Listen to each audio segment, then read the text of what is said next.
Nimeona Kasongo amesponsor ma headline kwa ile magazeti yake jana. Rigiji asimami ati sijui atawachia wengine ati apewe share ya serikali. Nani nakwambia? Rigiji is a front runner in this race, my friend.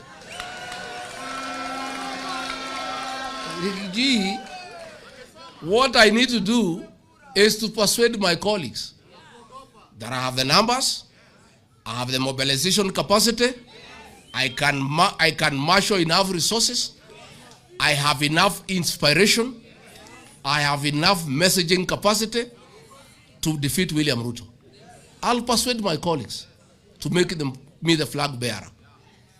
In case I don't persuade them, and they persuade me that another Kenyan can do it, I'll sacrifice. I will. But hiyo gazeti muliona, hiyo ni gazeti ya Kasongo. And it is run by the National Intelligence Service. I would like Kenyans to ignore that nonsense that was there yesterday. Sisi hatujaketi kukubaliana ni nani. Na hatukai haraka. Tutakaa baada ya Christmas 2026.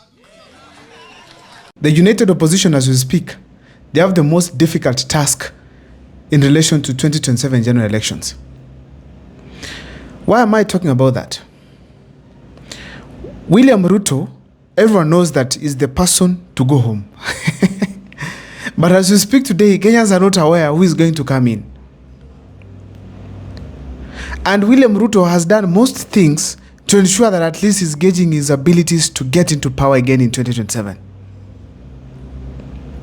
The first decision he made is to have Raila Amolo Odinga on board. And Raila Amolo Odinga was to bring numbers in 2027.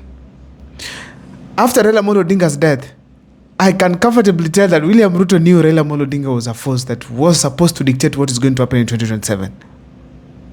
So Raila Amolo Odinga, in either way, he seemed not to be very active, but the fact is in 2027 he was going to have an impact. It might not be the biggest as he used to do before, but at least he was going to have a significant impact.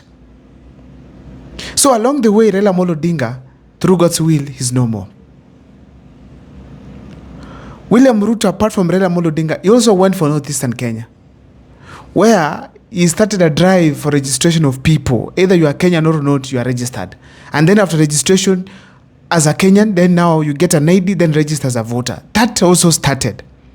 Someone was sharing with me that in the northern part of Kenya, people are getting registered as voters and as Kenyans.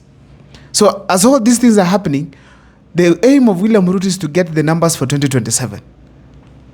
So those people might move from the 1.7 million votes that they had, probably to 2, 3, or even 4. Who knows? We don't know the number that is going to be registered there. And William Ruto and Farouk Ibe, they are quiet right now. There's a reason behind that. So my viewers, those are some of the things that William Ruto has done to at least keep himself safe. Now, he lost Mount Kenya region, and he knew that he needs to replace those numbers. Apart from just going for Northern Kenya, he also focused on Western Kenya, and of course the coastal region. That's why he has the Western Kenya leaders, Mudavadi, Wetangula, Oparanya, Atuoli, plus many other leaders from that side who actually subscribe to William Ruto's type of politics. William Ruto also is focused on the coastal region, because he wants to get those 2-3 million votes from the coastal region, 2 million actually. Considering that also, William Ruto took all the big leaders from the coastal region. The only problem is, will those big leaders go with the masses or they will go alone? But now also there are challenges in relation to the western and the coastal regions. Western Kenya, William Ruto has lost Kaluale. Kaluale was among the chief campaigners of William Ruto in Western Kenya. And for those who ignore Kaluale, it's upon you. That guy won with UDA in Kakamega, stronghold of ODM party. So William Ruto has lost campaigners. Apart from losing Ndindi Nyoro, Gachagua, and many other top leaders, top campaigners from Mount Kenya, he also lost Boni Kaluale. From where? Kakamega County, Western Region. That's a man who could have campaigned for William Ruto. But now William Ruto has again dumped him. Ladies and gentlemen, apart from Kaluale, Natembe emerged, who is also uniting the Western Kenya region away from William Ruto. Unless Natembe reaches a point and joins government, well and good. But for now, he's taking away the Western Kenya votes from William Ruto. So it's another problem that William Ruto has faced. Just imagine, you lose a block of 5.2 million of Mount Kenya votes, which literally gave you the leadership of this country, with the idea that Raila Amolo Odinga and Western Kenya plus the coastal region will give you numbers. Now, as we speak today, there are problems in that region. The only part that is intact, it is now the people who are getting registered in the northern part of Kenya. Someone also told me some parts of northern Kenya like Garissa, the 50-50. Mwenye atakuja apate, mwenye hawezi pata akae. It's not a must that William Ruto must get it. So, ladies and gentlemen, those are all the options that William Ruto tried and they have failed. Then the State House visits started. People going there, allegedly people were given 10,000 shillings each. Some of them 5, some of them 2. Youths, teachers, professionals of all kinds, governors, regions, counties, people have been invited to State House. Basically to gain ground. But the way things are, William Ruto suddenly stopped the visits, and it has been very clear that probably it did not yield fruits. That is the state where William Ruto is as we speak today. Apart from just having his tactics fail, you have also had a machine by the name of Gachagua. For those who know William Ruto's strength, it is the ability to speak to the people, whether lying or truth. His ability to speak convinces so many people. And that's what Azimio lacked a way to counter in 2022. So right now, the opposition has a counter machine, Rigathi Gachagua. Pale Mbere watu wamenipigia. Unajua ndiambia watu ya Mbere, tumefungua mahoteli huko, ya Kasongo, ya Soprano, ya Karinda, ya Roko, wakule, waendelee kukula lakini wasiuze kura. Sasa wamenipigia nasema Rigiji, tumekula pesa hii mtu tumechoka kuja ufunge hoteli. Tuende tuchague Karisa. Watu ya Mbere wananipigia. Mimi naambia watu ya Mbere hakuna nyinyi endeleeni hiyo hoteli. Kuleni wiki hii. Mimi nitakuja kufunga mahoteli Mbere. I'll come and shut down all those hotels.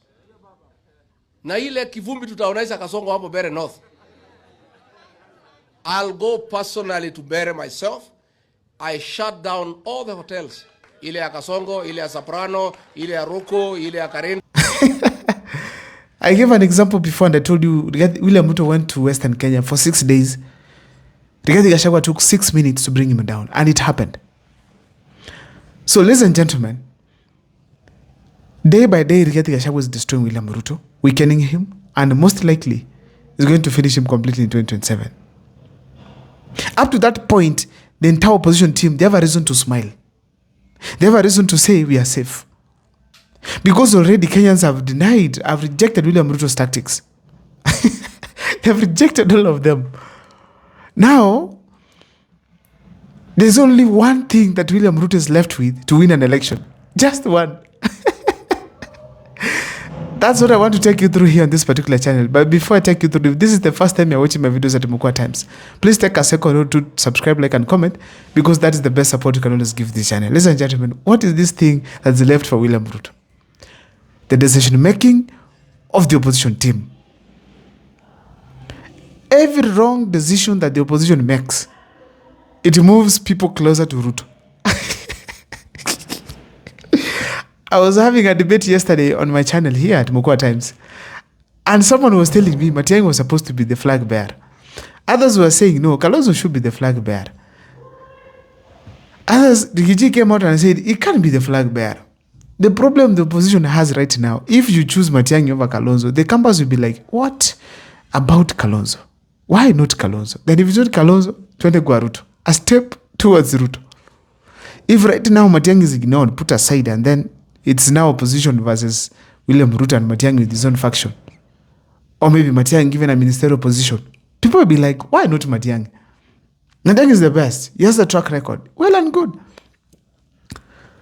So the decision that the people of opposition will make, whether it's on flag bearer, running mate, or even what to say, leave alone, even what to say, even how to do things, even what will be in their manifesto, it is what will determine whether William Ruto will get into power or not. Despite the extrajudicial killings we've had, the abductions of the youth and the staff, the tough economy we've had, there are some clique of people who feel still William Ruto can be better than some of the leaders in the opposition side. So they feel like if something wrong happens within the opposition, it's a straight discouragement that makes them feel William Ruto is a better option. That is exactly what is happening right now.